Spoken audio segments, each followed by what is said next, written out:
Bom, eu estou no mercado desde 2002, tá? Comecei no mercado em 2002, operando aqui na Bolsa de Valores, até em 2007, 2008 conheci o mercado lá fora de futuros e CFDs e migrei, tá? E nunca mais operei no mercado. Agora que eu estou voltando aqui para fazer alguns testes nas ferramentas que nós desenvolvemos, mas particularmente não gosto de operar. Até esses dias que eu fiz um vídeo sobre isso. Existe muita diferença. Ontem um amigo ainda me mandou, falou: pô, Alexandre, você critica a bolsa aqui, você tem razão, cara. Cara, ganhei não sei quanto e na boleta veio não sei quanto. Cara, é cruel, os caras descontam e você não tem. Pelo menos aqui no mercado que a gente opera, a gente já sabe na hora que fecha a operação quanto que vai ganhar ou quanto que vai perder. Não tem mais surpresa à noite vindo da boleta com desconto, taxa BMF, corretagem da corretora, que às vezes eles modificam, e aí depois você tem que erram lá e você tem que mandar, eles têm que estudar para depois não sei quantos dias e você ficar na mão deles. Isso quando atende, aquela dificuldade de atendimento. Bom, e por esse e vários outros motivos que eu acabei abandonando o mercado aqui. E tá do mesmo jeito, agora tá até pior. Tá? E até ontem esse amigo meu ligou e falou: pô, Alexandre, ganhei tanto aqui, e aí veio negativo no dia, menos 300 e pouco negativo. Eu falei: cara, esse é o mercado aqui, né? Por isso que a gente fala. Ele falou: pô, você tem razão, cara, que eu sempre critico com ele, né, sobre o mercado aqui. Que ele fala: pô, por que você não volta a operar aqui? Eu falei: cara, aqui eu só testo, né, mas para ganhar dinheiro, para operar mesmo, dedicar, esquece, eu não vou ficar sofrendo, passando nervoso não. Mas enfim. Então, desde esse momento que eu comecei a operar, pessoal, como acho que a grande maioria, começa a testar um monte de coisa, indicadores, e pega toda aquela lista que tem no MetaTrader de indicadores e vai testar. Cara, testei muita coisa, as médias móveis, os osciladores, né, estocástica, RSI, CCI, cara, tudo. Aí você começa, aí tem os indicadores personalizados que você começa a comprar. Gastei muito dinheiro com um indicador, né, tentativa de santo grau, aqueles indicadores de setinha que manda você vender num lugar, comprar em outro. E cara, enrolação, enganação, nada mais era de que cruzamento de média, só que o cara faz uma programação e coloca a setinha lá. E depois de muito tempo eu cheguei numa conclusão, tá?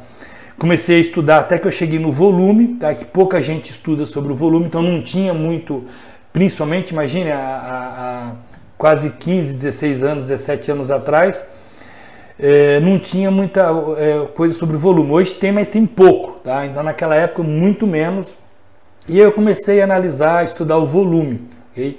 E comecei a identificar no volume que o volume era algo interessante, que o volume ele sinalizava, tá, um desequilíbrio naquele exato momento do preço.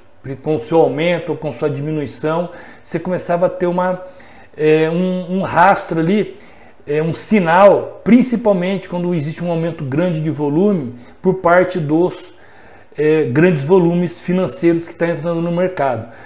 Para quem já assistiu minha aula ali de acumulação e distribuição, né, os grandes players do mercado, quando eles vão entrar no mercado, eles precisam de entrar em dose homeopática. Eles vão entrando devagar, mas mesmo esse devagar deles, eles vão lançando volume grande. Por quê? Eles não querem assustar o mercado, que eles estão com interesse. O objetivo deles é comprar barato e vender caro. Então eles não podem apavorar, o pessoal ali, então eles vão entrando em dose homeopática. E o volume, eles querendo ou não, o volume deixa esse sinal. Tá? O volume acaba deixando esse sinal, é um rastro, né? Como se fosse um rastro deixado por eles na areia, que ó, eles estão entrando, tá? Eles estão entrando e o volume ele sinaliza isso, legal? Então, cara, o volume, tá, é o indicador mais importante ali que ele sinaliza o fluxo de dinheiro, principalmente a entrada de fluxo de dinheiro. E quando que você quer entrar no mercado? Quando tem entrada de fluxo, porque é o fluxo de dinheiro que movimenta, não sou eu, não são vocês aí. Por mais que seja grande a conta, por ser um mercado de trilhões, que movimenta mais de 6 trilhões por dia, tá? O último dado que saiu agora, que é cada 4 anos, do BIC lá, já passou, acho que estava mais de 6 trilhões a movimentação no mercado de Forex. Então, cara, não adianta com 1 milhão ali o cara achar que vai deixar algum rastro. Tá? O volume, ele acaba sinalizando isso, né, de uma forma ou de outra, e você consegue identificar a hora que vai entrar volume para você entrar no mercado. Porque é o momento que eu quero entrar. Eu não quero entrar no mercado a hora que não tem volume. A hora que está só eu, só vocês ali operando, o mercado não vai para lado nenhum. É o momento que vocês ficam estopando. Né? Que você compra, vai lá, pega o seu stop, depois sobe, depois volta. Você quer entrar no mercado quando? Quando tem entrada de volume, que é a probabilidade do mercado andar para um lado ou para o outro é maior. Okay?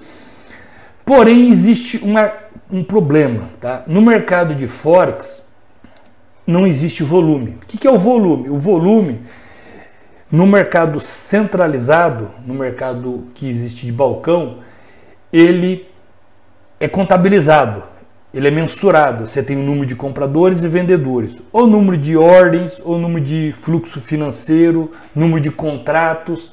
Você acaba tendo esse número de volume ali que acaba sendo mensurado e eles disponibilizam na plataforma, porque é um mercado centralizado. O Forex é um mercado mundial, um mercado descentralizado, então não tem o volume não é disponibilizado, a não ser em grandes bancos, tá? Em grandes players ali que eles têm um volume, mas não, mesmo assim não é um volume, porque existe as corretoras de varejo, existe uma grande... Então o volume que hoje nós temos no mercado, que nós quando abrimos a plataforma, no MetaTrader, ou qualquer outra plataforma do mercado de CFDs, do mercado de Forex, é um movimento de TIC. O que é o movimento de TIC? É a cotação que tem ali, ele vai formando a barrinha, mas não quer dizer que aquilo ali é um volume financeiro, ok? Bom, então existe essa deficiência. Então o que aconteceu? Eu comecei a estudar, falei, poxa vida, eu gosto do mercado de Forex e não tenho volume para operar, e somente no mercado de ativos, de ações de balcão, que é o que eu não gosto de operar, que tem o volume, tá?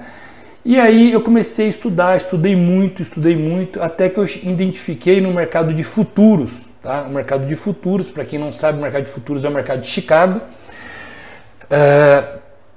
E esse mercado, ele disponibiliza, né? Ele tem, como é um mercado centralizado, é um mercado de balcão também, ele tem o número de contrato ou o número de volume financeiro negociado. Então lá você consegue obter esse volume, só que é o mercado futuro. Ah, mas tem pares de moedas? Tem, por exemplo, tem o EURUSD, lá é o 6E, tá? Que é o euro. Lá eles não trabalham em par, lá eles trabalham em moedas, porém ele está indexado ao dólar. Então o 6A é o AUD, tá? E assim por diante, mas é moeda, não é o par de moedas, sempre eles estão indexados. Então existem os majors lá, os maiores, os pares mais negociados, existe no mercado futuro como moeda. Então lá existe essa opção de você ter um número de contratos ou volume financeiro, ok? E aí eu comecei a estudar até que eu cheguei no OFA, em uma ferramenta, o Order Flow Analytics, tá?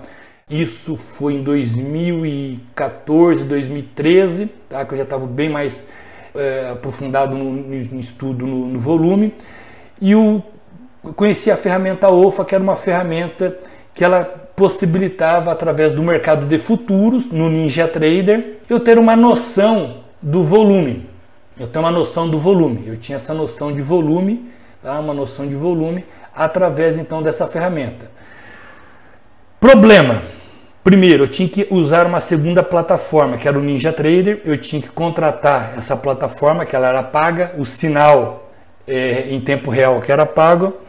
Às vezes abrir uma conta lá, se você não quiser operar no mercado de futuros, né, ter uma conta lá, pelo menos assinar mensalmente ali para receber em tempo real esses dados, essas informações, ou abrir uma conta em uma corretora e depositar, e lá é um mercado diferente, é um volume financeiro maior, que lá você não abre capital com volume pequeno, porque o contrato lá são contratos cheios, você não trabalha com contrato fracionado, como nós trabalhamos no mercado de CFDs, então o contrato mínimo lá é 1, tá, o lote 1, e não tem a alavancagem que tem no mercado de Forex, tá? A alavancagem lá é bem menor. Então você precisa de um volume financeiro, um capital financeiro para operar lá maior. Então não era todos os alunos que tinham essa possibilidade. Mas durante um tempo eu descobri essa ferramenta, eu trabalhei com ela, eu aprendi bastante com ela, com o OFA. Só que aí tinha esse problema. E o segundo grande problema era muito caro. Era uma ferramenta que na época ela custava $2.500 a versão básica e $5.000 a versão Prime. Então imagine, para a pessoa que está começando, pessoa que está começando no mercado investir. Vamos pegar a versão mais barata, $2.500 vezes 6, quase 15 mil reais, tá? Então 15 mil reais numa ferramenta que ainda a pessoa não vai, né? Ah, mas o professor, ela vai investir 15 mil e o mês que vem ela já vai começar a ter lucro? Não, porque ela vai ter que aprender, tem todo o processo de maturação para ela começar a ter, né, conhecer o mercado, aprender mesmo com uma boa ferramenta dessa, legal? Então existe esse grande problema, pessoal, dessa ferramenta. Primeiro, ter uma segunda plataforma, alugar sinal dessa plataforma e comprar essa ferramenta. Tá? Aqui a mais barata era $2.500. Aqui só para vocês terem ideia, o que era o OFA? O OFA era isso, ele formava, ao invés de candle, formava barra atemporal. Okay? Então eram essas barras que tinham duas formas, através de número ou o OFA estrutura que a gente falava. Tá? Que é através de estrutura, aqui por esse sinalzinho verde sinalizava força compradora, tá? E aqui a gente tinha um número de compradores e vendedores de um lado. Aqui, ó, número de comprados de um lado e número de vendidos de outro lado, ok? Isso, então você começava a sinalizar, ah, de um lado está tendo mais comprador, só que tinha todo um processo, tá? Um processo para a pessoa entender, tá? Porque hoje, às vezes, vamos pegar aqui uma virada, vamos pegar aqui esse movimento aqui, ó, em que o mercado virou aqui, ó. Aqui ele teve 287, 362 compradores de um lado. Só que às vezes, nesse mesmo número de compradores, num outro dia, era um número que já não era possível de fazer o giro do mercado, tá? Então era que a pessoa tinha que estudar muito, aqui tinha que entender muito de estrutura do mercado, tá? Para fazer isso. Legal? Então isso era o OFA, o que eu utilizava no passado. Aqui estrutura, só para a gente ver aqui, ó, alguns exemplos. Aí ele tem algumas ferramentas, o MO, essas bolinhas que sinaliza também, momento de compradores. E aí, pessoal, eu comecei, fora ele, eu estudei Market Profile, né? Acho que muitos já viram aí o que é o Market Profile, várias formas de volume, né? No próprio mercado, no mercado de futuros, eu comecei a analisar o futuro, e aí cheguei à seguinte conclusão, falei, cara, vou criar a minha ferramenta de volume, tá? Para não ficar refém de nenhuma outra ferramenta, de uma ferramenta cara como existe, que é o OFA, e que às vezes não é tão objetiva, tá? Pelo preço, pelo custo que ela tem, não é tão objetiva. Tá? Então, estudando o OFA, Market Profile, volume do mercado de futuros, o próprio mercado de TIC, do mercado de Forex, cheguei ao Index, tá? A ferramenta que eu desenvolvi, que a Unitrader desenvolveu, tá? Que é essa ferramenta aqui. Tá? Aqui, então, só para vocês verem, eu tenho 3 volumes. Esse é o Index da Unitrader, esse é o volume de TIC do MetaTrader e esse é o volume do mercado de futuros. Okay? Aqui elas estão sincronizadas, eu não lembro que par que era aqui, mas está sincronizada, elas estão dando o mesmo sinal nos ativos. Olha só que interessante, ó, mercado de futuros, não deu um sinal aqui, ó. Peguei amarelo. Ó, não deu um sinal aqui. Olha que sinal que nós tivemos aqui. Giro do mercado, giro do mercado, giro do mercado. Tá? O mercado de TIC, professor, mas é igual? Não, não tem nada a ver. Ó, aqui, ó, esse candle, no mercado de TIC, ele gerou um alto volume. No mercado de futuro, ele gerou um alto volume. Só que esse é um volume, dentro da programação que eu fiz do Index, tá? Ele é um volume que ele já está dentro de um movimento de preço, de vendedores. Ele não vai me dar alto volume aqui se ele não tiver a probabilidade de fazer giro de mercado. Ok? Quando que ele me deu alto volume? Ele me deu um alto volume nesse nível que ele fez o giro do mercado. Ele me deu um alto volume aqui quando ele fez um giro do mercado. Okay? Diferente dos outros, ó, que não mostrou isso. Legal? Então, essa é a grande diferença. Vamos ver alguns exemplos aqui. sinal. Volume alto, giro de mercado. Volume alto, giro de mercado. Volume alto, giro de mercado. Então agora você não ficou mais refém, de números, interpretar números. Você tem que interpretar visualmente uma barra. E nós estipulamos aqui que o nível de 180, dentro dessa programação que eu fiz, é o que chama atenção. Então toda vez que o preço bater no nível de 180 ou acima, opa, está entrando fluxo no mercado. O mercado vai virar para algum lado ou vai seguir forte uma tendência. Okay? Então ficou mais fácil, ficou muito mais fácil a gente ter uma interpretação do mercado. Legal? Vamos lá, vamos mais alguns exemplos. Aqui, eu não perder tempo, mas aqui é só o que ele faz, tá? Continuidade de tendência, reversão de tendência, acumulação e distribuição, preço de correção, preço de início de movimento, tudo isso ele existe para ser feito. Então, aqui alguns exemplos. O mercado testou um suporte, volume. Rompimento, olha só que interessante rompimento, né? Para quem gosta de operar rompimento. Volume baixo e preço batendo na resistência. Probabilidade alta de rompimento. Rompeu, aí fez volume e o preço subiu. Novamente. Professor, e o volume, ele sempre vai ser comparativo, tá? Por que é comparativo? A gente pega o passado mais recente e compara. Quando mesmo não aparecendo um volume acima de 180, neste caso aqui, ó, aqui nós tivemos um candle de rejeição, 180 está nesse nível, mas aqui tem um volume, tá? Um volume que foi o maior dos últimos períodos. E o mercado fez o giro. Agora aqui sim, aqui fez um candle de rejeição, 180, e o preço girou. Legal? Então o volume ele sempre vai sinalizar, você não tem aquela pressão de ter que ficar interpretando no... Pô, mas será que 300 é muito ou pouco? 400 é muito ou pouco? 500 é muito ou pouco? Não, aqui você tem um histograma, você já sabe os níveis que você tem que ter atenção. Bateu no 180, existe alarme, você pode colocar um alarme nele mesmo, e aí sim ele vai disparar esse alarme, chamando a atenção para aquele ativo. Okay? Novamente, o mercado em uma região de distribuição, volume baixo, rompeu, já era.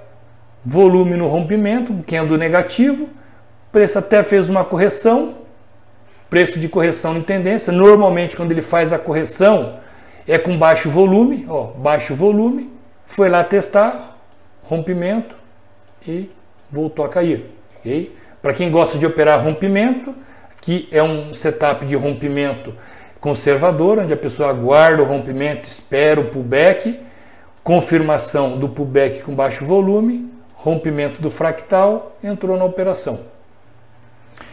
Professor, qual o melhor time frame para olhar o índice M15, H1, H4, etc? Cara, vai depender muito da sua estratégia, mas assim, quanto menor o tempo gráfico, mais preciso vai ser a sua entrada. Já vamos falar isso. Bom você ter falado, porque eu mostro ali depois para vocês. Tá? Vamos ver aqui, preço de rompimento, de acumulação, no número 1. Número 2, preço de início de movimento, com volta ao volume. 3, preço na correção da tendência. Então, correção da tendência, preço corrigiu, começou a corrigir com baixo volume, bateu, subiu o volume e voltou a subir. Suporte, cara, suporte e resistência ele é espetacular. Tá? Suporte e resistência ele é espetacular. Quando ele bate nesses níveis, aumenta o volume.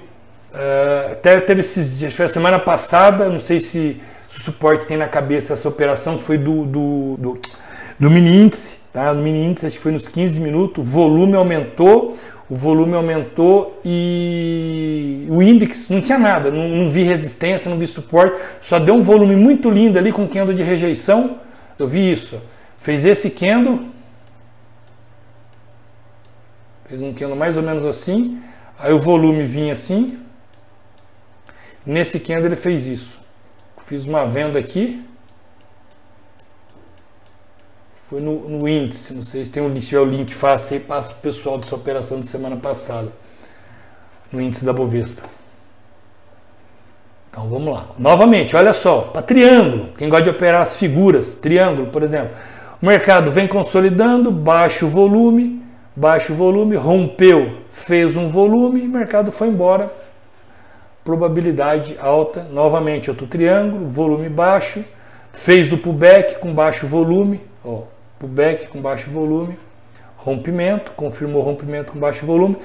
Quando que aqui poderia ser um rompimento falso? O mercado rompe, quando rompe, ele faz um candle de rejeição, por exemplo, no rompimento aqui, e aumenta muito o volume. Puta, aí probabilidade alta de ser um rompimento falso, ele voltar para dentro do triângulo, do retângulo que ele rompeu, perfeito? Então quando ele rompe, faz pullback com volume baixando, vixe, probabilidade aí, só está fazendo pullback para estopar o pessoal que entrou ali, para assustar e voltar a subir. Suporte, volume, suporte, volume,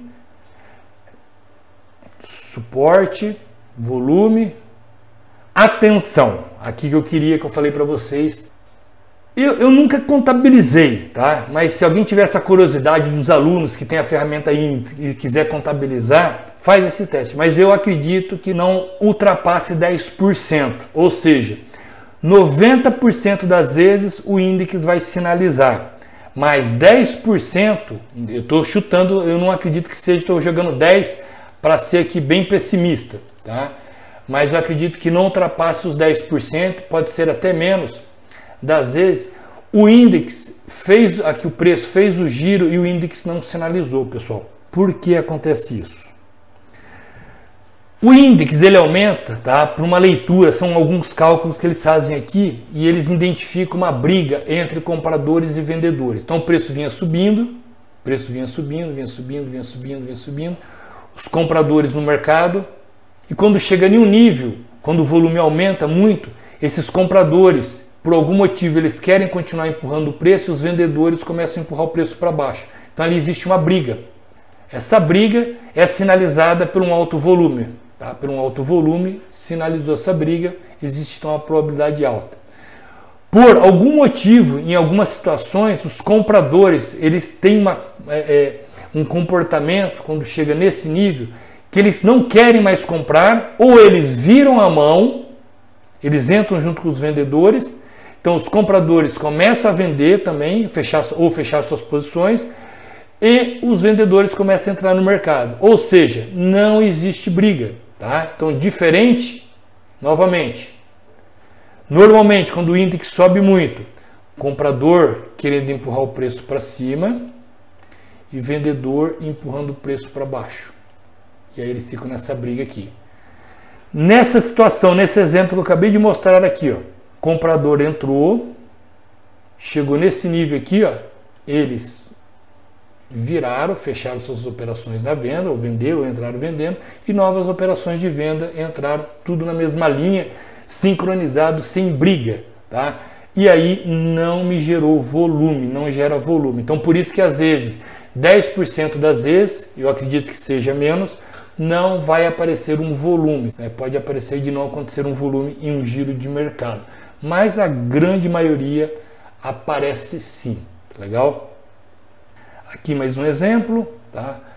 É um retângulo, volume baixo, rompeu, volume alto, o mercado faz o pullback, volume baixa, bateu no suporte, volume alto, novamente, já tocando resistência, volume, bateu no suporte, volume subiu, preço iniciou o movimento com volume também, volume e candle a favor, probabilidade de seguir a tendência.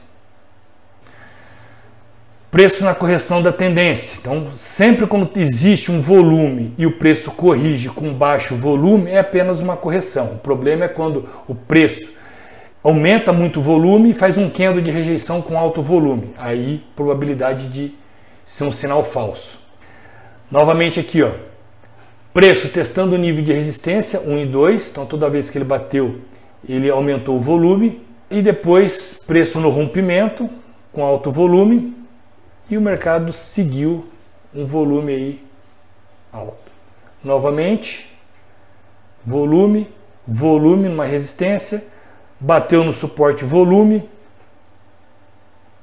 Aqui, o que vocês acham que pode acontecer? Mercado consolidando, tá? Consolidação do mercado. O que o mercado pode fazer? Baixa o volume, o mercado rompeu. Rompeu, fez volume e agora? Queda. Então, aqui, ó, fluxo vinha abaixo na acumulação, na tentativa de empurrar o preço para baixo. Houve aumento do fluxo na rejeição e no rompimento uma diminuição. Então, ó, o que aconteceu? Lateralizou o mercado, tá? A gente não sabia se era uma acumulação ou uma distribuição. Porém, quando ele tentou romper para baixo, tipo fazer uma distribuição, vai romper. Ele fez um volume, ó, número 1. Ele fez um volume maior do que os últimos períodos. E aí fez um candle de alta. Pô, aqui estava claro que ia ser um rompimento, tá? Com o mercado ir embora. E olha só, o rompimento, olha só que interessante, pessoal. Esse candle foi maior que esse, entre máxima e mínima.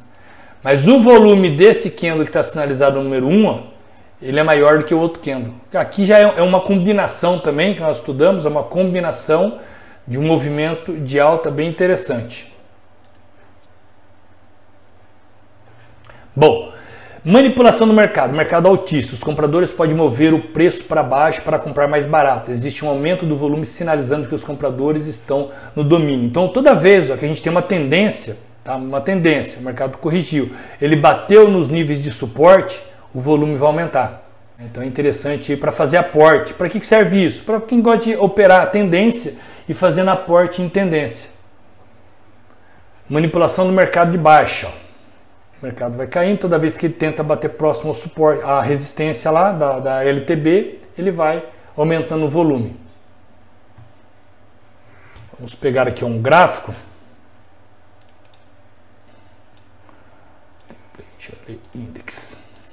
Bom, tempo gráfico, pessoal, tempo gráfico. Vou pegar um exemplo aqui bem clássico aqui para não ficar dúvida. Deixa eu ver aqui. Aqui, esse exemplo que eu queria. Legal. Ó. USD-CHF dia 11/6. USD-CHF dia 11/6. Tá? Gráfico diário. Fez um candle de rejeição. Tá? Com alto volume. Não bateu no 180 ali, que seria o ideal. Mas vamos agora ver o melhor momento para ter entrado nessa operação. Tá? 11/6. 11/6. Vamos jogar para o gráfico de uma hora. 11/6. 11/6. Deixa eu sinalizar aqui. Ó.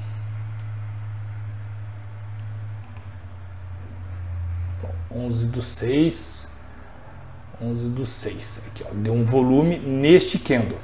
Tá? Neste candle das... Aqui foi uma entrada ó, de volume. Uma hora. Tá? Onde que eu estaria entrando aqui, pessoal? Onde que eu estaria entrando aqui? No fechamento do candle. Vou pegar uma estratégia básica aqui, ó. Fechamento do candle. 15 minutos. 11/6. 15 minutos. 15 minutos. 15 minutos. Opa, olha onde já veio, para onde veio o volume. O volume já veio aqui, ó.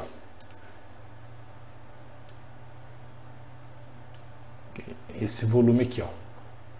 Na superação dele, eu já poderia estar entrando, tá? Tem o volume do dia aqui também, tá? Esse volume do dia aqui, ó, maior, que pode servir como uma referência para quando o mercado está subindo, né? Subiu uma resistência forte, volume baixo, probabilidade de rompimento. Vamos jogar com diminuir um pouco mais, dia 11/6, 17, 11/6. Volume. Aqui esse candle. Ou seja, cada vez mais, conforme menor o tempo gráfico, você vai melhorando sua relação risco-ganho. Então, ao invés da gente entrar aqui em cima, a gente estaria entrando aqui. Claro que existe aí as vantagens e desvantagens. Quanto maior o tempo gráfico, menos stop você vai tomar, maior probabilidade de acerto vai ser, como qualquer setup, qualquer estratégia, tá? Não vai fugir disso.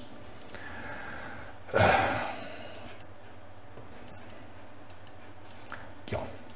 Dia 20, que a gente fez uma venda aqui. Aqui é aquela PZR do gráfico diário. Dia 10. Dia 10. Sinalizo aqui a máxima. Sinaliza a máxima. Fechamento abaixo. Vamos ver nos 15 minutos. 15 minutos. Deixa eu arrumar aqui, ajustar o histograma, que ele está em 450. Ele está estourando ali. Vou colocar 850. Aí, agora melhorou. Ó, 850, já subimos nossa entrada. Ó, a gente vai vender mais caro agora. Olha só que interessante. É isso que eu estou falando para você. Conforme for diminuindo o tempo gráfico, vai diminuindo o tempo gráfico, nós vamos ajustando. Ó. Opa, volume. Volume. A gente está numa região de resistência do gráfico diário, que eu mostrei para vocês. Lembra? Ó, essa região aqui, ó, esse retângulo aqui, essa região que nós estamos analisando agora aqui, ó, que deu esse volume aqui. Entrada de volume. 15 minutos, olha onde que deu. Candle tentou subir, fez volume. Quando fechou abaixo, tá? Fechou abaixo, a gente já pode estar procurando venda. E assim, tá, pessoal? A gente vai trabalhando em períodos menores. Se você tem uma probabilidade, se você tem uma certeza maior que aquela região é uma região em que o mercado vai realmente fazer um giro, tem uma resistência, tem uma convergência de fatores, tem número de FIBO, tem um suporte, uma resistência, tem uma LTA, uma LTB, né? Então, quanto maior o nível de convergência, maior a probabilidade. Aí, o que você aguarda? Um sinal do índice. Estou buscando um giro? Estou buscando um giro do mercado? Eu vou buscar o índice sinalizar esse sinal de entrada. Então, quanto menor o tempo gráfico, dá para pegar mais pontos e bater a meta logo. Sim, é assim, ó, vai depender do seu tipo de operação que você quer fazer. O cara que é um scalp, por exemplo, vai trabalhar em 1 minuto. Tá? O cara trabalha em 1 minuto. 1 minuto, por exemplo. Olha aqui a oportunidade. O mercado vinha caindo, vinha caindo, vinha caindo. Ó, de repente fez um alto volume. Em 450 aqui, ó. Um volume fora da curva. Cara, volume alto com candle de força vendedora. Correção, baixo volume, ó, correção, baixo volume. Neste candle de indecisão aqui, ó, de rejeição, ele deu um sinalzinho maior, vendeu. Onde que poderia ser a venda aqui, para que for mais conservadora? No rompimento. Foi embora. Novamente, deu volume alto aqui, ó, volume alto aqui, um candle de rejeição, vender na mínima. Para quem busca scalp, busca poucos pontos, ó, aqui novamente, ó. Olha aqui embaixo, pessoal. Ó, volume, olha que giro bonito. Pô, esse volume, eu acho que foi o maior do dia. Então aqui algo vai acontecer, cara. Aqui a probabilidade de um giro era altíssima. Aqui eu poderia entrar um pouco mais pesado para buscar esse giro do mercado. Joia? E assim por diante. E se for um swing? Cara, o swing aí você vai trabalhar com um período maior. Você não vai entrar em 1 minuto, né? Por exemplo, aqui, ó, 4 horas. 4 horas. Este candle foi o candle que fez um sinal, eu sinalizo o fechamento dele. Se eu estou buscando uma venda, vou buscar uma entrada num candle que fechar negativo. Esse candle fechou negativo, o rompimento dele, entrei, estou num swing. Já passou vários dias, do dia 11 até o dia 19 eu estou vendido. 8 dias estou vendido, né, estaria vendido nele nessa estratégia de swing. Então o swing você vai pegar o quê? Períodos maiores, 4 horas, 1 hora. Como que eu encaro, como que o índice encara aqui ao nível de 180? Cara, isso aí é a inteligência dele, tá? Isso daí é o segredo que tem dentro da ferramenta aí, que a gente desenvolveu. E qualquer ativo que você colocar, ele vai bater no 180, tá? Então, você colocar, por exemplo, tá, moeda. Vamos pegar aqui o ouro, que não tem nada a ver com moeda. Olha lá, os 180 são níveis importantes de giro de mercado, de movimentação, ó, que o mercado fica... Vamos pegar aqui, vamos pegar soja, vamos ver, tem nada a ver, né? Soja, olha lá, ó, giro de mercado, volume, índice do Brasil, ó, o índice Brasil, volume, o mercado subiu, volume, o mercado caiu, tá? Então, independente do ativo, ele vai, o 180 é o que vai chamar a atenção.